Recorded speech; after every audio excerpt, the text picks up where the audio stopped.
अच्छे वोट मिले हैं उनको।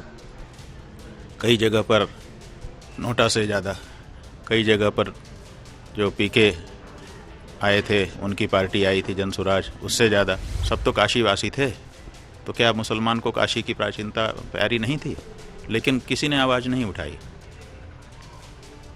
तो जब आपने पहला हथौड़ा नहीं रोका तो दूसरा हथौड़ा कैसे रोक सकते हैं? ऐसे कहीं ध्वज मंदिर के ऊपर चढ़ाने का आपने कभी देखा भी नहीं होगा कि कहीं पर ध्वजारोहण किया गया हो। ध्वज ऊपर लेके जाया जाता। आप देखिए जगन्नाथ जी में प्रतिदिन ध्वज बदला जाता है, तो एक व्यक्ति ध्वजा लेके ऊपर चढ़ जाता है और वहां जाके उस फहरा देता है। ज्योतिषपीठ के शंकराचार्य स्वामी अभिमुक्तेश्वरानंद सरस्वती इस समय अपने काशी वास के दौरान अपने आश्रम में मौजूद हैं। इनसे बात करेंगे। पहले शुरुआत करेंगे बिहार चुनाव को लेकर।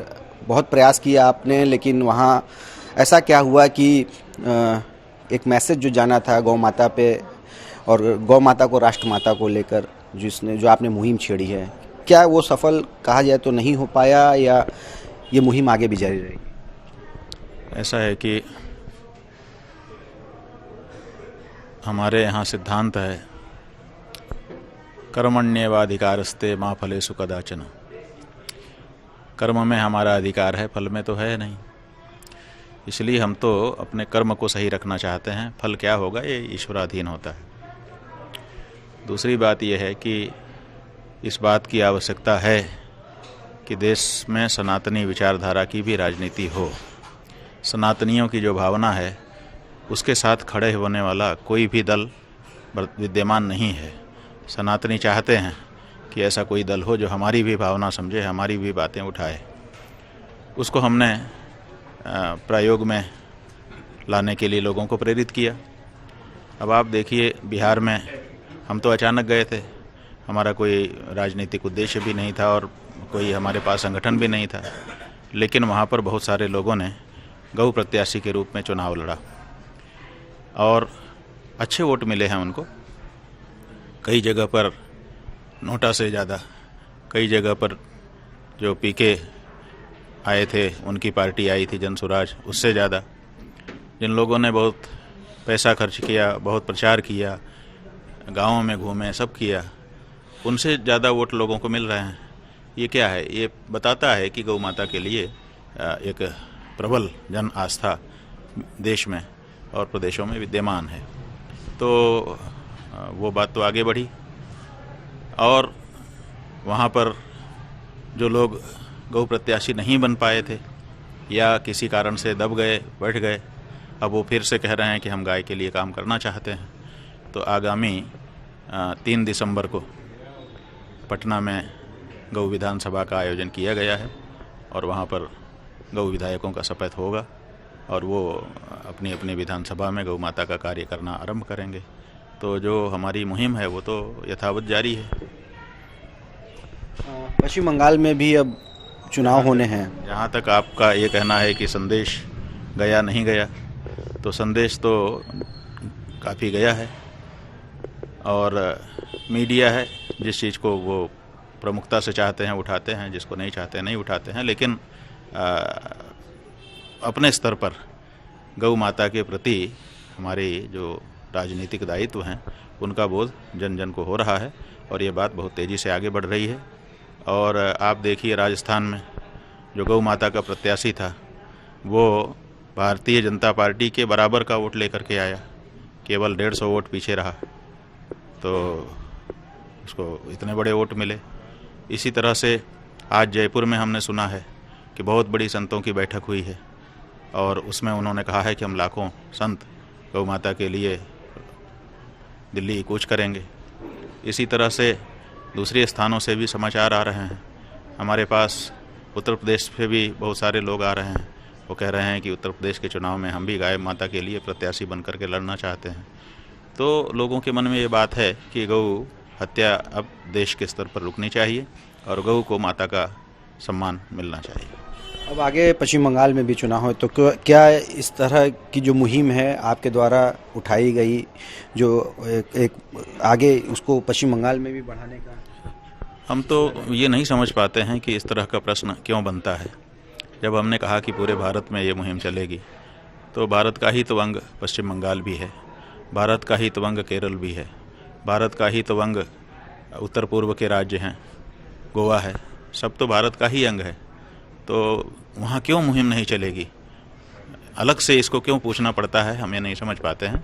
जो भी हो, लेकिन आपको हम बताना चाहेंगे कि हमारी मुहिम बड़ी निरपेक्ष भाव से पूरे देश के लिए है और पूरे देश में सनातन को मानने वाले लोग हैं और गाय के प्रति आस्था रखने वाले लोग हैं। बंगाल में भी है, बंगाल में कितनी लड़ाइयाँ लड़ी जाती हैं। अब सरकारें साथ न दें तो आम जनता अपनी बात कह करके विवश हो जाती है बैठ जाने के लिए।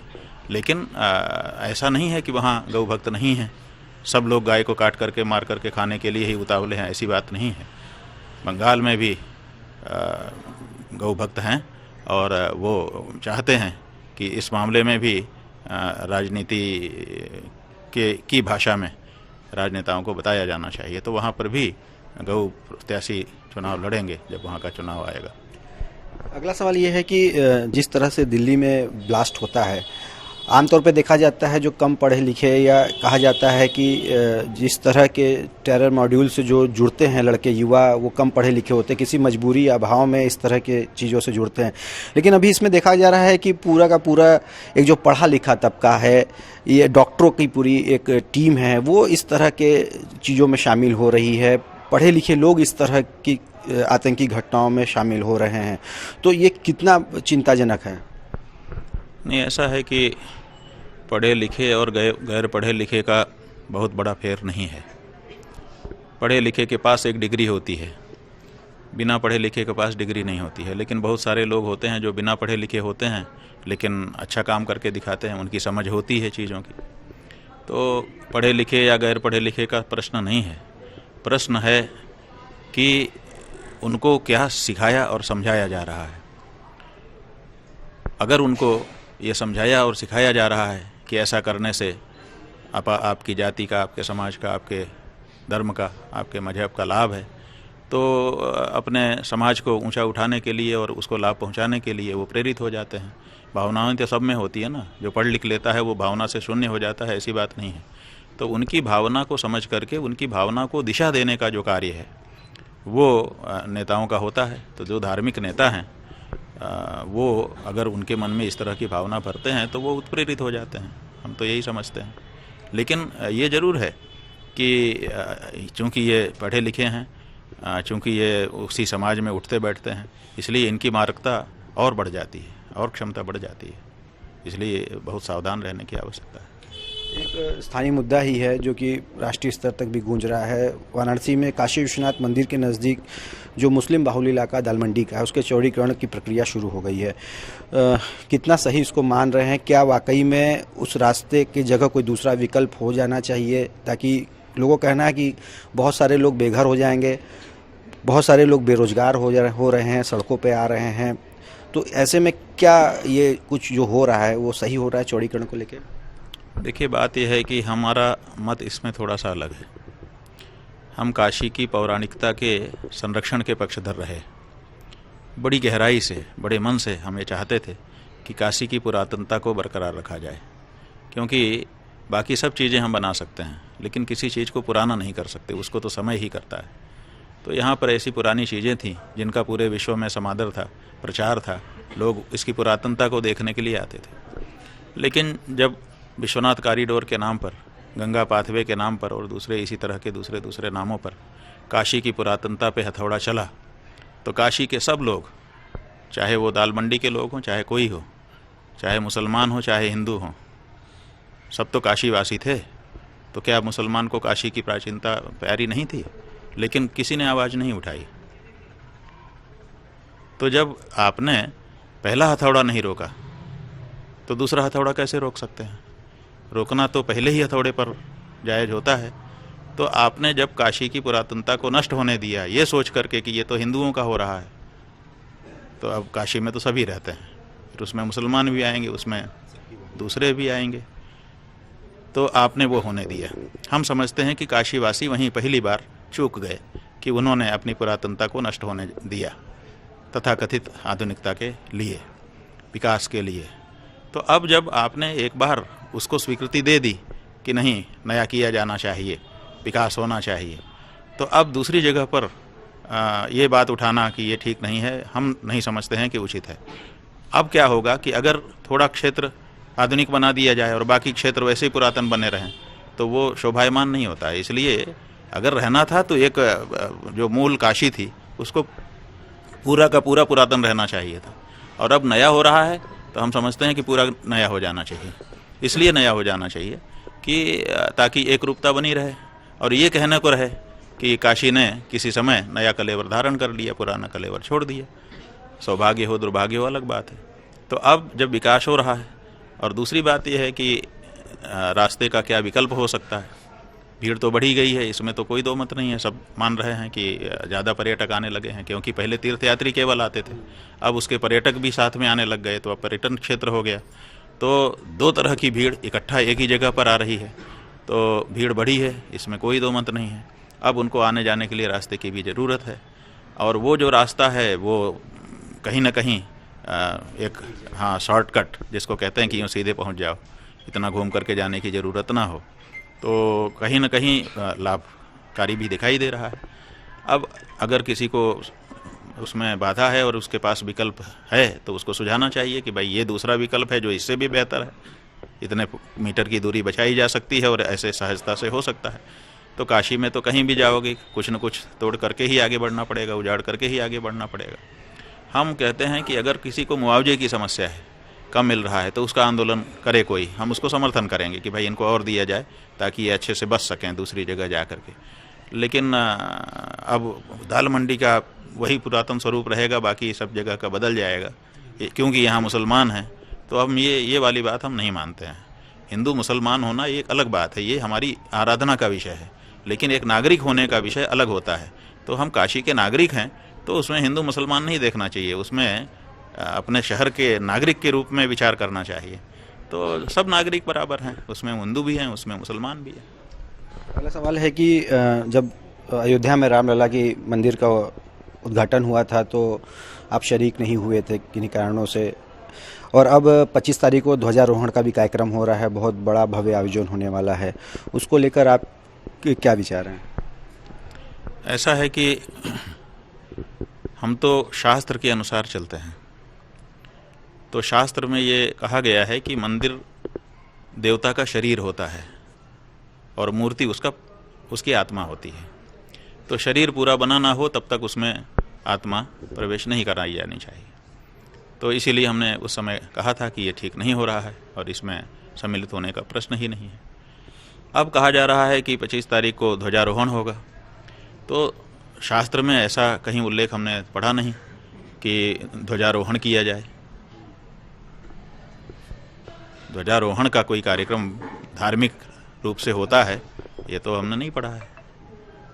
ध्वज बदला जाता है, जब एक बार ध्वज स्थापित होता है शिखर की प्रतिष्ठा होती है, शिखर की प्रतिष्ठा होती है। तो शिखर की प्रतिष्ठा हुई नहीं और कहा भी नहीं जा रहा है कि शिखर की प्रतिष्ठा होगी। हमने एक वीडियो दिखाए जाने पर देखा कि चंपत राय जी वहाँ के महामंत्री हैं, वो कह रहे हैं कि एक ध्वजारोहण किया जाएगा, धीरे धीरे ध्वजा ऐसे आरोहित होगी ऊपर, 119 कितना फुट ऊपर जाएगी, जो भी कह रहे हैं 190 फुट। तो ध्वजारोहण शब्द जो है वो तो शास्त्र में कहीं बताया नहीं गया है कि नीचे से ध्वजा जो है आरोहण किया जाएगा। ध्वजा का आरोहण जैसे ऐसे धीरे धीरे धीरे राष्ट्रध्वज आरोहित किया जाता है, नीचे से ऊपर चढ़ाया जाता है, ऐसे कहीं ध्वज मंदिर के ऊपर चढ़ाने का आपने कभी देखा भी नहीं होगा कि कहीं पर ध्वजारोहण किया गया हो। ध्वज ऊपर लेके जाया जाता है। आप देखिए जगन्नाथ जी में प्रतिदिन ध्वज बदला जाता है, तो एक व्यक्ति ध्वजा लेके ऊपर चढ़ जाता है और वहाँ जाके उस फहरा देता है। आरोहण तो नहीं होता है। हमारे द्वारका जी में एक दिन में 4-4, 5-5 ध्वजा बदल दी जाती है, इतना विशाल है त्रैलोक्य सुंदर मंदिर, लेकिन वहाँ कोई ध्वजारोहण तो होता नहीं है, ध्वजा बदली जाती है। तो ध्वजा का बदला जाना तब होगा जब एक बार पहले ध्वजा की वहाँ प्रतिष्ठा हो, शिखर की प्रतिष्ठा के साथ साथ उसकी प्रतिष्ठा होती है। तो ऐसा कुछ कहा नहीं जा रहा है कि शिखर की प्रतिष्ठा हो रही है। अब कहा जा रहा है ध्वजारोहण होगा और अमुक अमुक लोग आएंगे। तो शास्त्र के अनुसार कुछ होता हुआ दिखाई दे तो हम लोग उसमें भाग लें, और अपने मनमाना कुछ हो रहा है तो उसमें हमारे भाग लेने का कोई तात्पर्य नहीं है। मतलब इस पूरे आयोजन को आप एक तरह से वाजिब नहीं बता रहे? माने शास्त्र के अनुसार जो मंदिरों में मर्यादा है, विधि है, वो कहाँ है? ध्वजारोहण कहाँ पर लिखा हुआ है कि ध्वजारोहण किया जाए? वो जैसा बता रहे हैं कि नीचे से ध्वजा धीरे धीरे ऊपर चढ़ाई जाएगी, ऐसा नहीं है। हमारे यहाँ ध्वज की प्रतिष्ठा होती है, कलश की प्रतिष्ठा होती है, शिखर की प्रतिष्ठा होती है, न्यास होते हैं, पुण्याह वाचन पहले किया जाता है ताकि जो कारीगर आए हैं उन्होंने जो वहाँ पर शुद्धि अशुद्धि की है उनका निवारण हो। ये सब जो विधि है वो कहाँ है? उसके बारे में तो कोई जानकारी नहीं दी जा रही है। तो इसलिए अभी भी यही लगता है कि अभी भी मनमाना ही हो रहा है। इतना सब कह देने के बाद भी, देशव्यापी चर्चा हो जाने के बाद भी शास्त्र के अनुसार कुछ करने का मन वहाँ के ट्रस्ट का दिखाई नहीं दे रहा है। एक सवाल यह है कि कल की ही घटना है कि एक बहुत बड़े साउथ के डायरेक्टर एस राजमौली हैं, उनके फिल्म के टीजर की लॉन्चिंग थी और उसी दौरान कुछ तकनीकी दिक्कत आ जाती है, टीजर उस समय लॉन्च नहीं हो पाता है। और उनका कहना था कि वो भगवान में नहीं मानते हैं, जबकि वो बहुत बड़े सफल डायरेक्टर हैं और वाराणसी नाम से ही वो फिल्म भी ला रहे हैं, जहाँ के आप हैं, हम हैं, सारे लोग।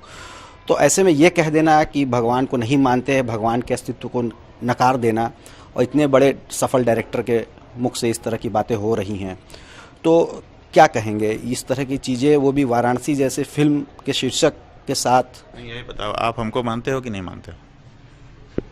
आप बताओ, आप मानते हो कि नहीं मानते हो? आप दो उत्तर दोगे इसका। एक उत्तर दोगे कि हाँ मैं मानता हूँ, और दूसरा उत्तर दोगे कि हम नहीं मानते। तो आप हमको मानो तब भी हम हैं, और हमको इनकार करो तब भी हमारा अस्तित्व सिद्ध होता है कि हम इनको नहीं मानते। माने ये हैं लेकिन मैं नहीं मानता। तो नहीं मानने से भी तो ईश्वर की सिद्धि ही हो रही है कि आप मत मानो। कोई है जिसको आप नहीं मानते हो तो उसका अस्तित्व तो सिद्ध हो ही रहा है। आप ना मानो, आपका दुर्भाग्य।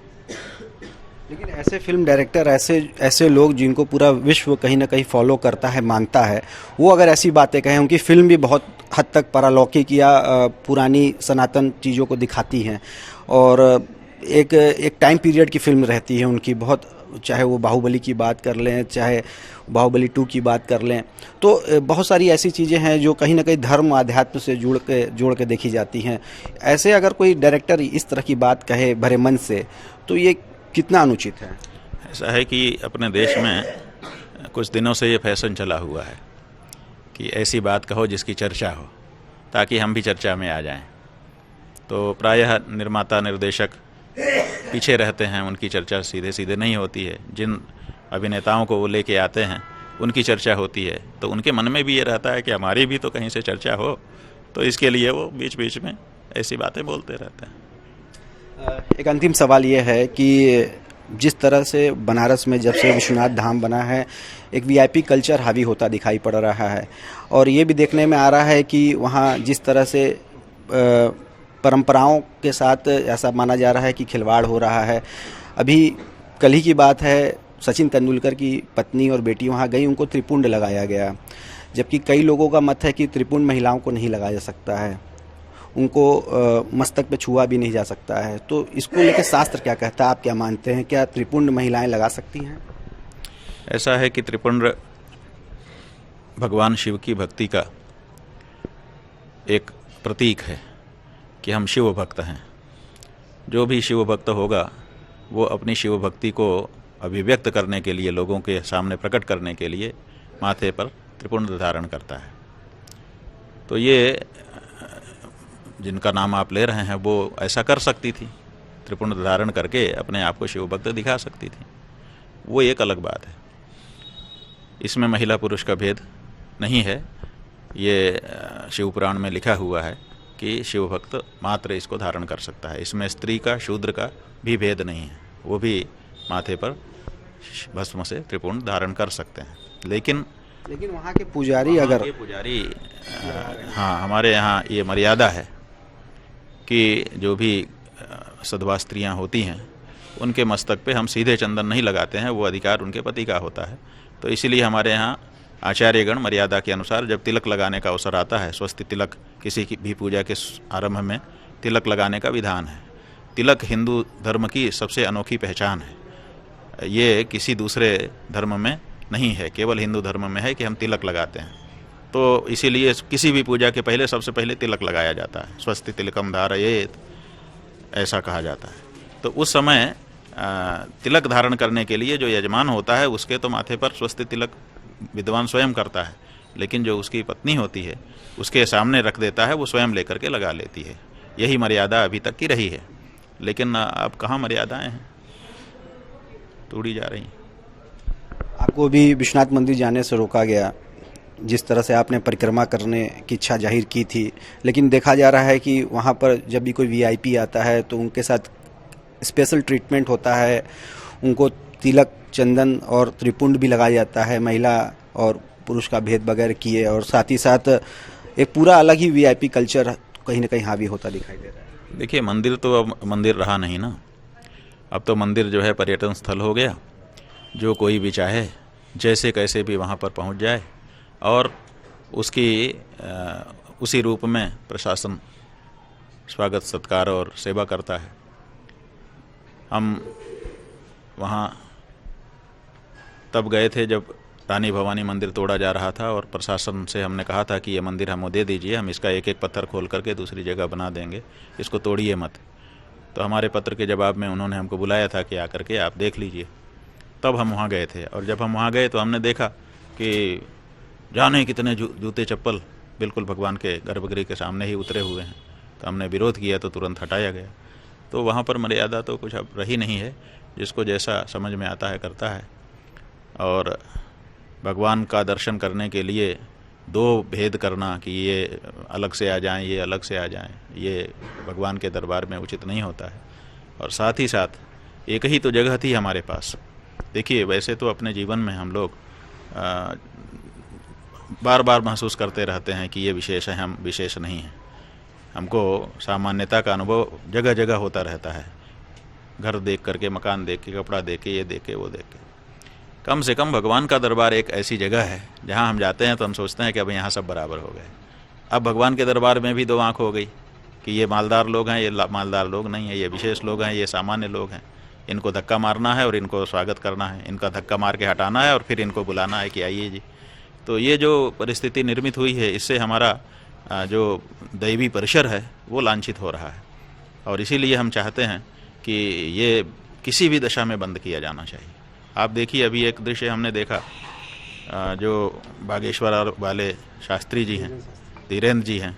धीरेन्द्र जी अपनी यात्रा पूरी करके बांके बिहारी के मंदिर में गए, और वहाँ पर उनके साथ 25 पुलिस वाले जिस समय वो भगवान का दर्शन कर रहे हैं उस समय घेर करके खड़े हैं।